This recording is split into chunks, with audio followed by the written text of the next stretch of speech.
presented by Magahiya Music। Pappu Jadav जिंदाबाद जिंदाबाद जिंदाबाद, पप्पू भैया जिंदाबाद जिंदाबाद जिंदाबाद, बात ना भूलना है पप्पू भैया को जिताना है। इनके ही वोट दिहा, पैसा नहीं नोट लिहा, के करो नहीं बतिया में आई है। ए भैया विजयी के माला पहिनाई है। ए चाची पप्पू भैया के मुखिया बनाई है।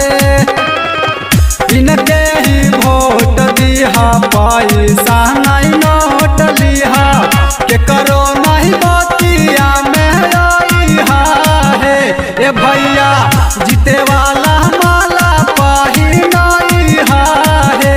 ए भौजी पप्पू भैया के मुखिया बनाई है।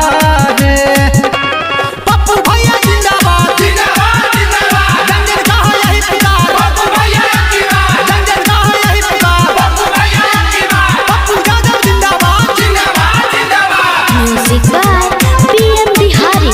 आधा रोटी खाना है पप्पू भैया को जिताना है, आधा रोटी खाना है पप्पू भैया को जिताना है। इंदिरा आवास मिली, वृद्धा पेंशन बनी, नाली गली होई सब सफाइया है। हे चाचा विजयी के माला पहिनाई है। हे चाची पप्पू भैया के मुखिया बनाई है। इंदिरा आवास मिली, वृद्धा पेंशन बनी, नाली गली होई सब सफाइया है। ए भैया विजयी के माला पहिनाई है। हे दीदी पप्पू भैया के मुखिया बनाई है।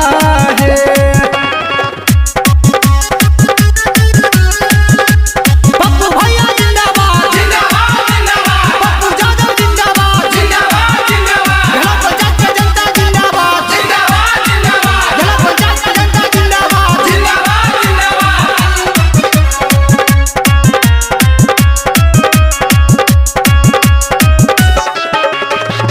देहलौर पंचायतिया में उठल हाय हाला है, मुखिया बानी है पप्पू भैया है। हे दादा विजयी के माला पहिनाई है। हे दादी पप्पू भैया के मुखिया बनाई है।